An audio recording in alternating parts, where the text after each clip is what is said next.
perfection of wisdom, mother of Buddhas, bodhisattvas, and all beings, nourishing, holding, and healing all, great Mother Earth, precious jewel of the cosmos, to you we bow in gratitude. We take refuge in the earth as our teacher, the one who shows us the way in this life. We take refuge in the earth as an expression of the Dharma, the teachings of interbeing, understanding, and love. We take refuge in the earth as an embodiment of the Sangha, the vast interdependent community of life in balance and harmony. Living within the web of life on earth, we dedicate ourselves to embodying awakened awareness on the path of healing in service to all beings. We dedicate our lives to realizing our oneness with Gaia.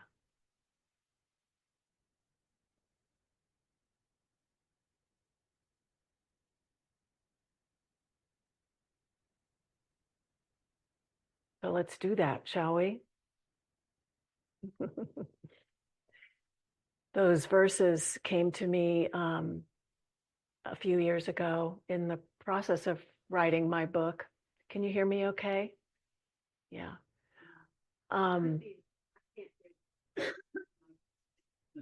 right, so I'll try to speak up in my voice.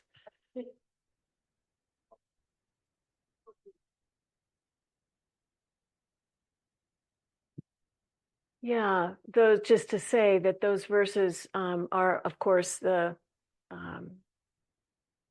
refuge in the three jewels, and the Bodhisattva vow. But which I learned originally from Thich Nhat Hanh and others, those simple words come from him, but I adapted them to be reflecting the call to taking refuge in Gaia, in the earth, in these times, because it feels as if that's what's needed. So I'm happy to share them with you today. I'm happy to be here today. It's an honor to be here at Upaya and be practicing with you and sharing what I can with you in this time of collective awakening, and the great turning, as Joanna Macy would say, turning from one way of being to another and waking up together in a collective awakening. So here we are. And I want to say hi also to those of you who were listening online. It's a privilege to be here. It's a privilege for me to be here. And it's a privilege for us all to be able to practice together and to cultivate awareness and to wake up. This is the great opportunity of our lives. How am I doing over there? You hear me okay? Be a little bit louder. Can they turn that? I don't know. Can you?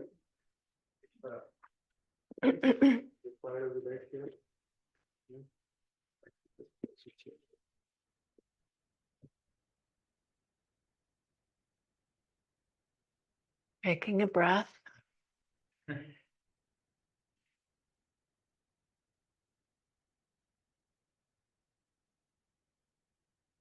So my Dharma path has been a little different than how it often goes for some of us.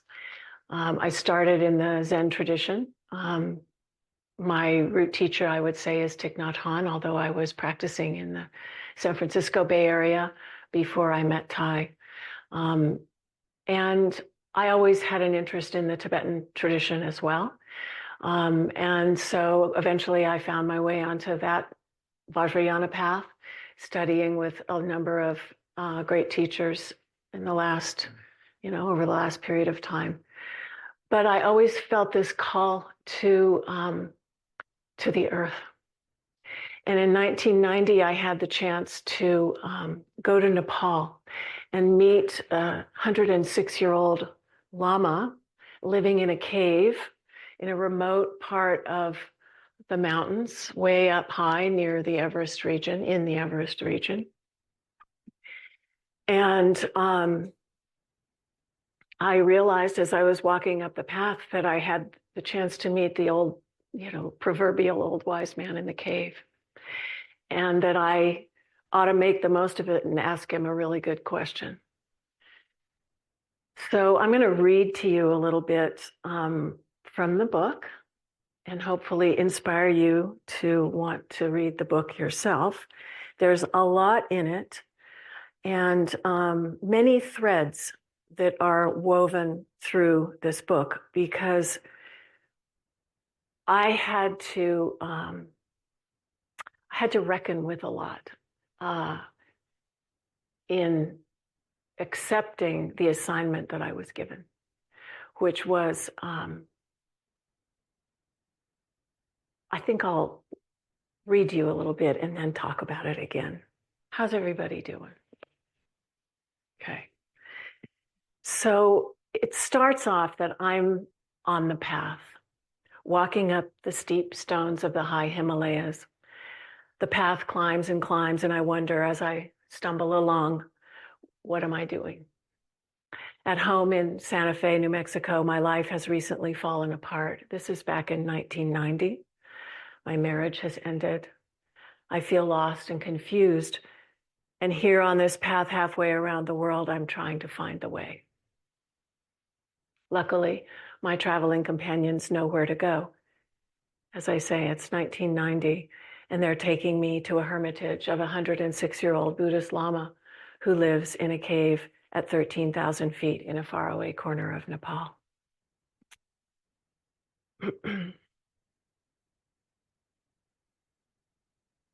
Charak, let's see. I prepared myself to meet the old Lama, known formally as His Eminence Kushuk Mongdong and personally as Charak Rinpoche. Charak coming from the place where he resides, called Charak. He was the teacher of Sherpa friend Nawang Sultram Zangpo, and who was guiding me on this trek. Lama Sultram had grown up under the care of Charak Rinpoche and looked upon him as his root teacher. He loved him as a father and was excited to see him again. It was a remarkable chance to receive guidance from a holy man who had known only the protected valleys and mountaintops of Nepal, though he had traveled vast realms through the power of his compassionate awareness and expanded consciousness. What would his perspective be, and what could I learn from him that I could share with others to make this earth a better place for all? I hoped I was worthy to meet him. One step, one breath, higher and higher into that rarefied air, I climbed. With each step, a clearer awareness dawned of the moment I was in. But what would my question for the Rinpoche be? My mind was a swirl of so many things at once. Everything I cared about, everything I'd ever heard about enlightenment, all my ideas and worries. The prayer flags greeting us along the way waved their colorful hands, and I was inspired to keep going by the prayers in the wind and on the rocks carved with mantras, invoking the compassion of Chenrezig and the companionship of Tara, the Savioress, who is said to come when called. At a certain point in the ascent, I knew I must find a question for Charak Rinpoche that would be meaningful, not just to me, but to others. Walking up the path, my heart had to work hard to push the blood and pump the muscles to make that high altitude climb, and I became aware of the earth talking to me in my blood and my bones. Once again, I sensed the terrible challenges our planet was facing and felt her calling for attention in each cell of my body. A deep longing for Earth's health and safety came into my heart and mind, and I asked myself, what can I do to bring healing and protection to the Earth? This was the question that I had been looking for. So when that question dawned, I realized that was all I could think about. That was back in 1990. But even then, the earth was talking to us. And here in New Mexico, as you most know, we live across the valley from the Los Alamos National Laboratory. And I knew Joanna Macy and her call to nuclear guardianship, which was a wake-up call for me and was one of the motivations that I had in asking the Lama, what can we do about radioactive waste, for example, that lasts for literally hundreds of thousands of years and affects the whole web of life.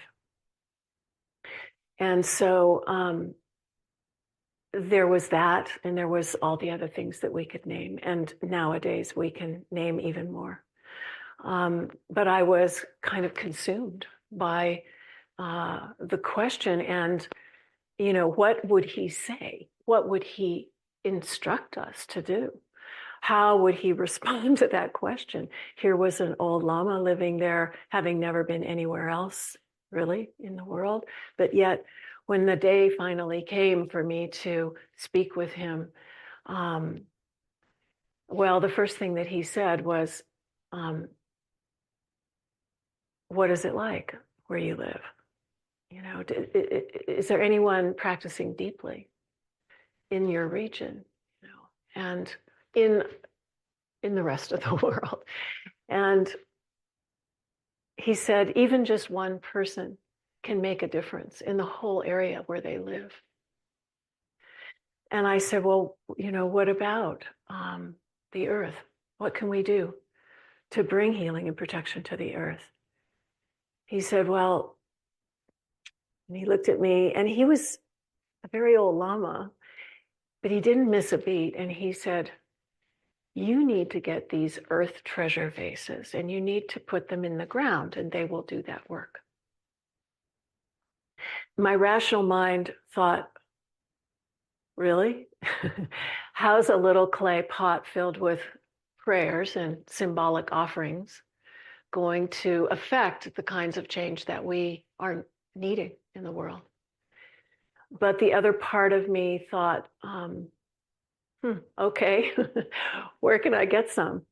Because I realized we have to do everything we can, and who's to say how the changes are going to happen? And we, have to try everything. So one thing led to another.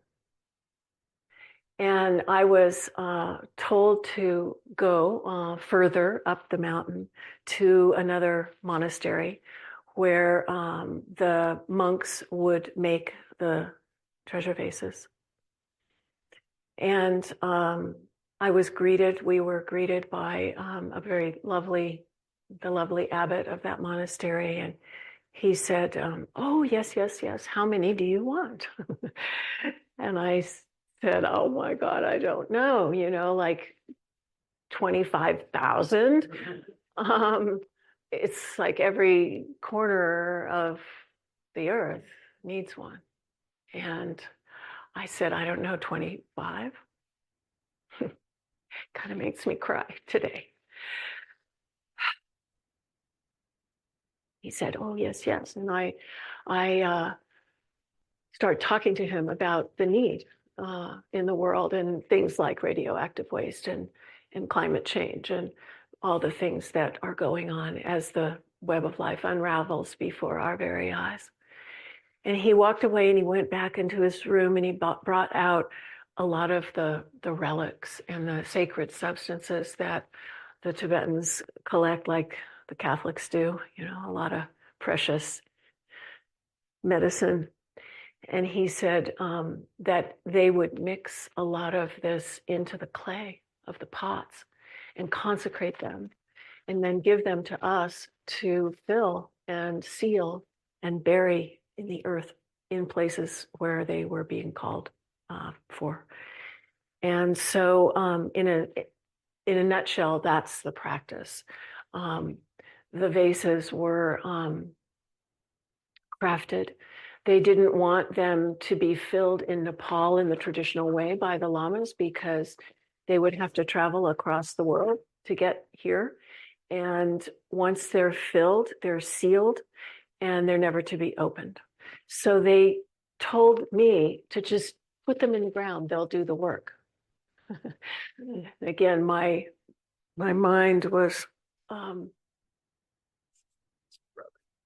sorry.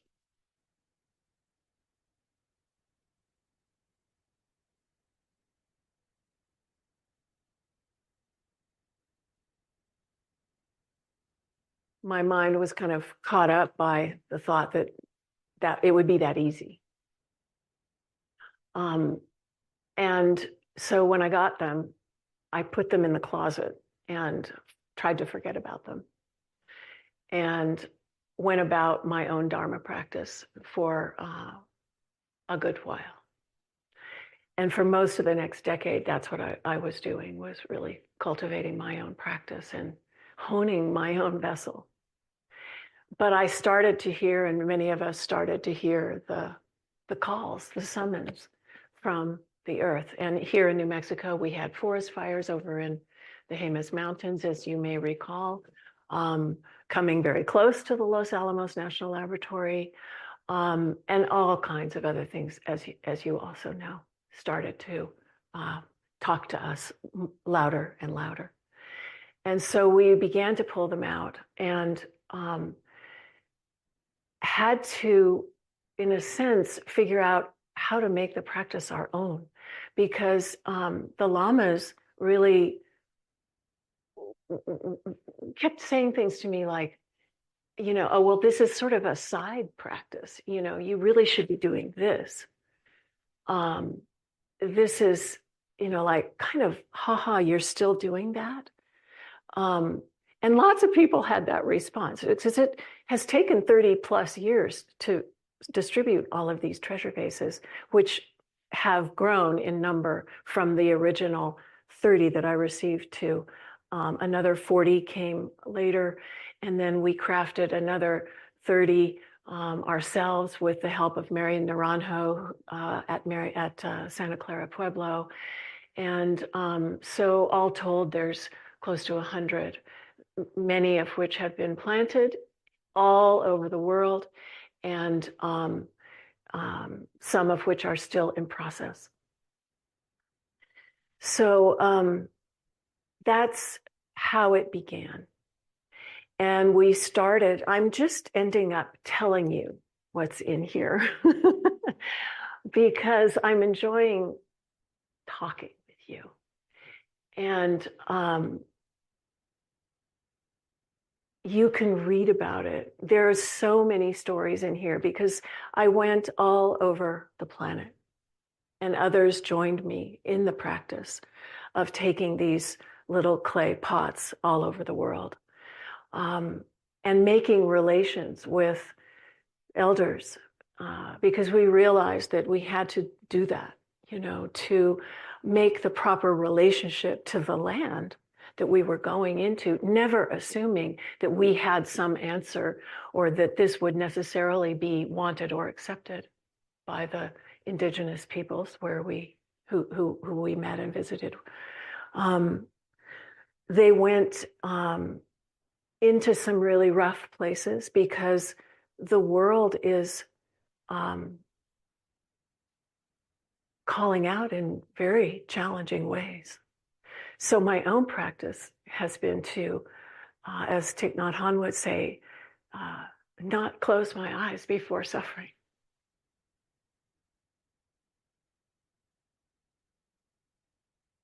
But the treasure vases have a way of opening our hearts because they invite us to make our most precious prayers and offerings, symbolic of healing and protection, into this little open vessel, which we had to kind of figure out how to do because, as I say, they hadn't really told us. They just said, put them in the ground, they'll do the work. And I'm sure with all those substances and relics and things that were mixed into the clay, that's true. But who's to say how these things really work? What I can say is that the process of opening them, dedicating them to going here or there or anywhere, getting activated ourselves with the prayers that are called for in that region, making the offerings from our deepest heart because we love and care about this earth so much. We want to see our communities in peace. We want to see health and happiness thrive. We want to see the waters flow clean, and the air and the animals and all the rest of it we can possibly think of. And so these little holy vessels, as Joanna Macy called them, kind of pull out of us what we love and care about most. And that's what we offer. And in the process of making those offerings, it awakens something in us that is our gift, our purpose, our task, our calling. Because if we care, then sure enough we want to do what we can. It's one of the great gifts of being a human, is our compassion to suffer with, to recognize the other as not separate. So the little clay pots, we don't know how or what kind of effect they will have. We don't even often know, well, we do eventually know where they're going to go, but people always ask me, so how did you decide where to take them? It was an impossible task to decide where to take them. It was a completely non-conceptual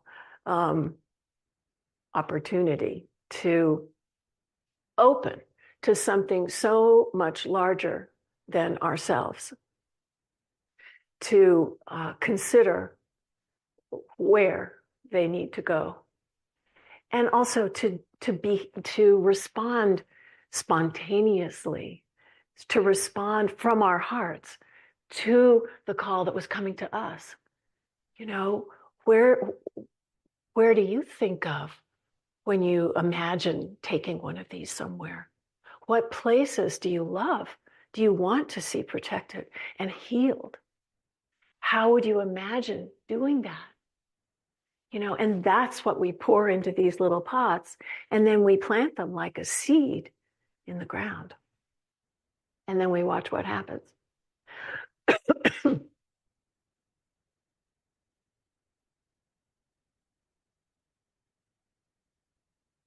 In the process, we become a holy vessel ourselves. And all kinds of amazing things have happened. And that's also in the book, is, going to Africa, for example. The first place I went in Africa, I was completely overwhelmed with, like, oh my God, where and how will it be accepted and all of that. And I knew we had to spread them around the whole planet. We had to embrace Gaia with our love in every way. And the first place I went was Liberia, which is a place where there was a terrible civil war. It is a place that was founded by freed American slaves. Of course, it was already there before they got there, but there's a strong connection between the United States and Liberia. And Dina Metzger, who some of you may know, who is a writer and a healer and a visionary, invited me to take one to Liberia post-Civil War. And that led to a whole peace building project that still goes on with former combatants and ex-child soldiers, and building peace huts in conflict-prone regions. So it's a very tangible outcome of taking a treasure vase. And there are so many other stories in the book of things that have happened. And some of them are very subtle and intangible, and some of them are more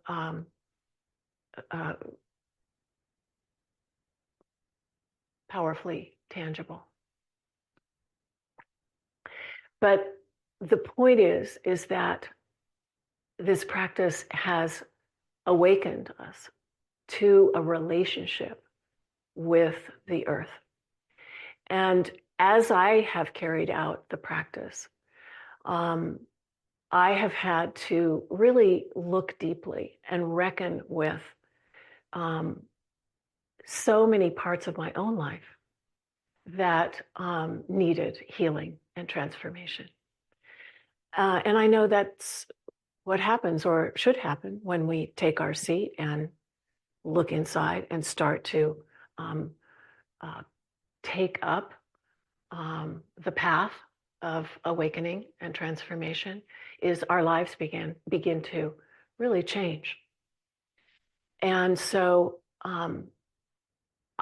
but I also, like I said, I didn't have a lot of guidance from the Buddhist world, interestingly, even though this practice comes from the Buddhist tradition. It didn't really fit in with the way that the teachings are or have been given traditionally.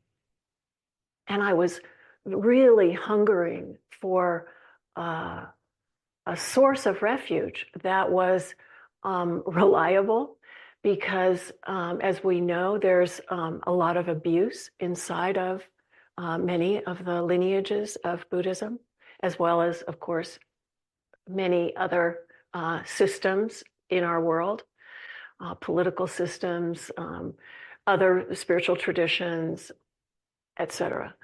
And I had my own reckoning to do with teachers and lineages that were not, in the end, good examples of integrity.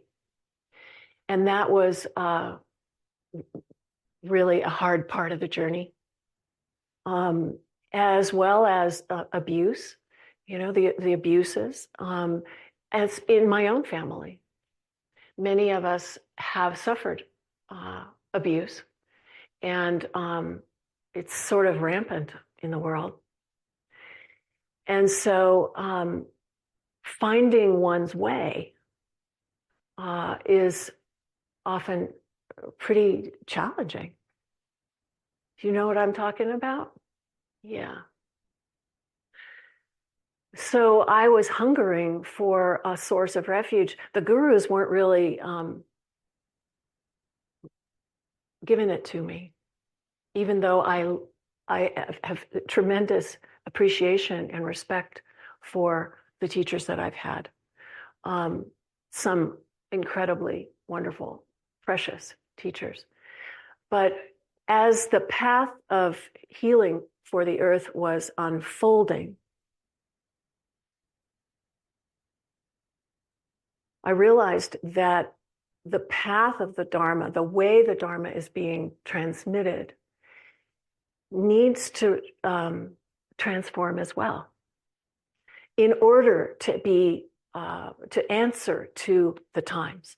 That there's many aspects of how we do things that we love and respect from the past, but which are somewhat outdated today. And that it is time for really looking deeply at how, what is this path of global healing? How are we going to do this? And you may remember Thich Nhat Hanh saying, and I was there, and so was Roshi at Plum Village, when he said, the next Buddha will be a Sangha. And when he said it, you could hear a pin drop. It was like, what was he saying? And so that has rippled out over the years. And I don't know about you, but I have come to really feel that is true. The next Buddha will be a Sangha. We are it. We're it. And the individual path of enlightenment is not what's called for right now. The path that is called for is one of collective awakening in relationship to Mother Gaia. And she is our greatest teacher in these times. Maybe that will change, but for me, she is the greatest teacher. I mean, if you look at the web of life, and or you go out and put your back against a tree and put your toes in the cool water rushing up on the mountain, or eat the ripe peach that's coming on the trees right now. Those are all little awakenings, and we come back to our true self in her lap. The Buddha summoned the earth when he awakened. He didn't, do anything else. That was it. And so here we are. Here we are.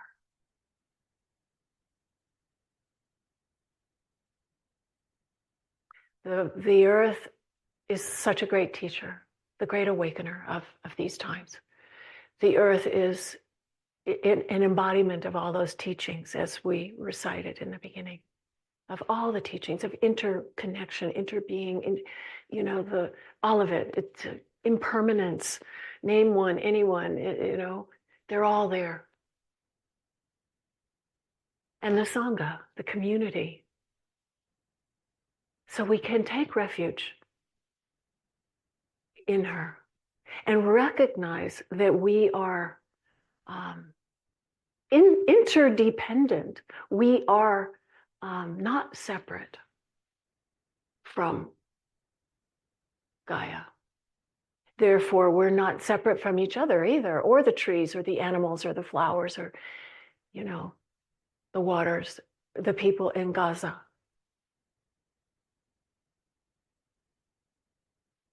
So to be a holy vessel, to awaken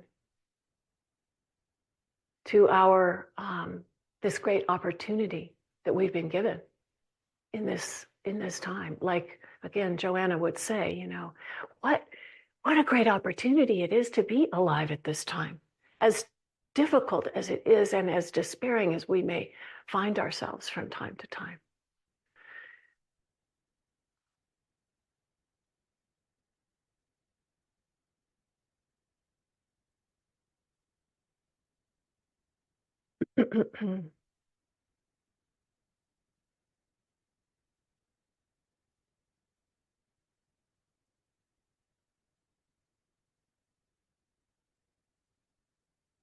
So we love.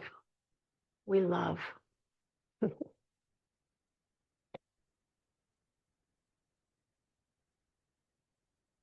this life. We love the beauty that is here, whether it's in wild nature or in the eyes of a child, or the fruit ripening on the trees, or the incredible diversity of life on Earth in whatever form it takes. And this is what we give our life to.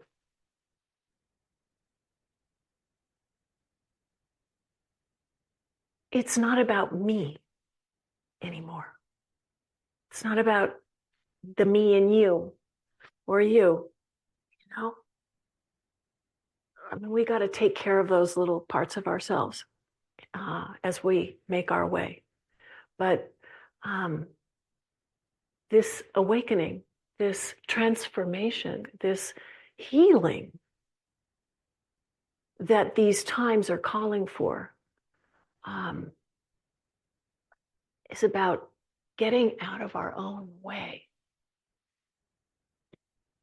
and making the most heartfelt offering that we can of our precious human lives in balance and harmony with all life. I remembered an incident at the Ojai Foundation with Joan, with Roshi, years ago when Thich Nhat Hanh, I was the one with Roshi and others to organize these retreats for Thich Nhat Hanh at the Ojai Foundation way back when in the 80s. And I remembered there was some ceremony and Roshi said, "May my body be a prayer stick for the world." And so that's the spirit. And that's what the treasure vases are. You know, they are an offering to the world. They're an offering to connect us with what is most important and to plant that seed. And then we water it through our awakened activity, our sacred activism. And our love is the fuel. It is what keeps us going. It is what we draw on and we cultivate and we remember every chance we get. And every breath we take, we are conspiring with Gaia. And with each and every breath, we can wake up. And we can turn the wheel of the Dharma.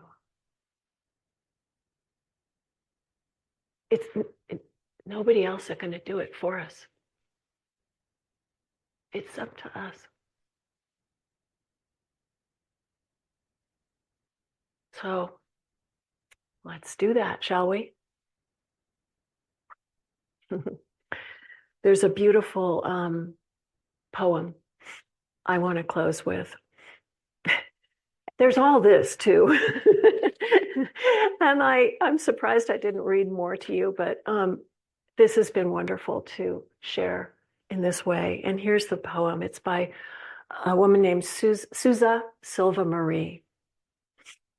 From whence my hope I cannot say, except it grows in the cells of my skin. In my envelope of mysteries, it hums. In this sheath so akin to the surface of the earth, it whispers. Beneath the wail and dissonance in the world, hope's song grows. Until I know that with this turning, we put a broken age to rest. We who are alive at such a cusp now usher in 1,000 years of healing. Winged ones, four-leggeds, grasses and mountains and each tree, all the swimming creatures,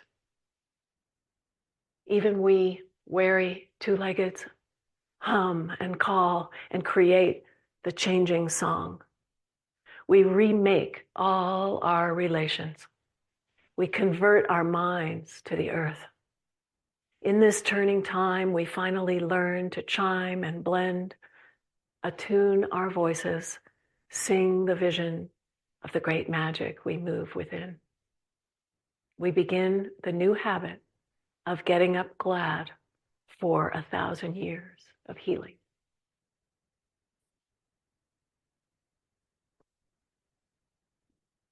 Alalaho, which is a Sanskrit for, isn't it wonderful? So much more to share with you. I would welcome questions and conversation afterwards. And as Noah said, there's a few books back there. And Thank you so much for listening and for being present with all that I've shared.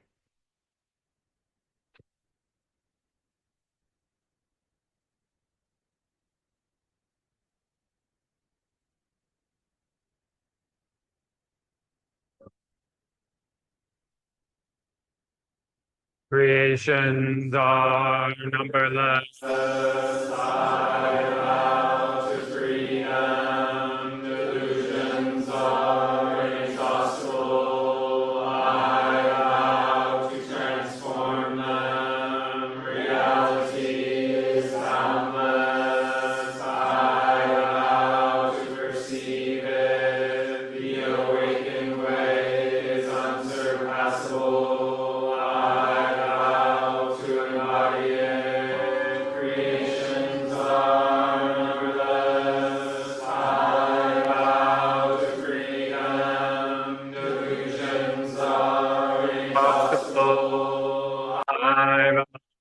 To transform the boundless side to perceive it, the awakened way is unsurpassable life to embody it. Creations are numberless, I vow to free them. Delusions are inexhaustible, life to transform that reality, boundless side to perceive it. The awakened way is unsurpassable, life to embody.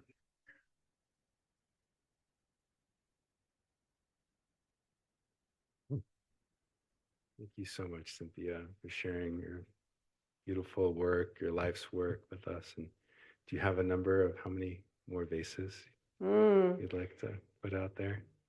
There's, I think the number is actually 93 that are either in the ground or in process. And there is a possibility that we will open the door to craft another generation. There's been 3 generations so far, but it's inexhaustible. Good answer. And we're looking for the energy of youth to take it on and take it where it needs to go. I've done it, and many of us have also done it, and it's still going on. So if you're interested, talk to me. And we have a full moon meditation every month on Zoom that cultivates this practice of the Earth Treasure Vases. It's a guided meditation. We invoke all the locations. There's a map in the book. While you allowed me to say more, there's a map in the book in the middle here somewhere that has all the locations. And we invoke them all every full moon and really try to keep it alive. And people who are stewarding the treasure vases come onto the call and tell the story of what's happening in that region, and then we open the vessel that is being worked with at that time, and people offer their prayers into it. And it's not until they're completely full that then they go out and are planted. Wendy Johnson was a very important early on collaborator with me and was involved in taking a treasure vase to the headwaters forest, the old ancient redwood forest in Northern California, into the heart of that forest. And she also took one to New York after 9/11. And I know she's a teacher here. And so we bow to Wendy. There's so many stories. And we also have a practice of the sublime Mother Gaia that is sort of inspired by the Tibetan tradition, with a mantra that came to me as I was in deep retreat along the way. And it is a practice of forming a connection to Gaia and reciting her mantra, singing her song. And we also practice mindfulness as the root and basis for staying in balance and harmony as we meet the moment of these times. So all of that is found on GaiaMandala.net. Thank you. Thank you for that. Yeah. And there's a picture of Gaia on your phone. There is. What do you know? There she is. So learn more at GaiaMandala.net. Come meet Cynthia in the back. Yeah. Get a book. And if you're leaving this way, please offer some dana, generosity, for Cynthia's work in the world. And for Upaya's work in the world. thank you. Yeah. Thank you so much for joining us tonight. Next week, we'll have Rebecca Solnit joining us for a Dharma talk. Oh boy. Yeah. So, and as we've started doing dinners by reservation, please go on our website to sign up for dinner next week. Those of you who signed up are ready for you for tonight. And then next weekend, so not this coming weekend, but next weekend is going to be Love and Death with Roshi Joan Halifax and Frank Ostaseski. Love and Death, Opening the Great Gifts, their annual retreat to explore these areas of practice, grief, and love. So that'll be online and in person. Wonderful. Thank you so much, Cynthia.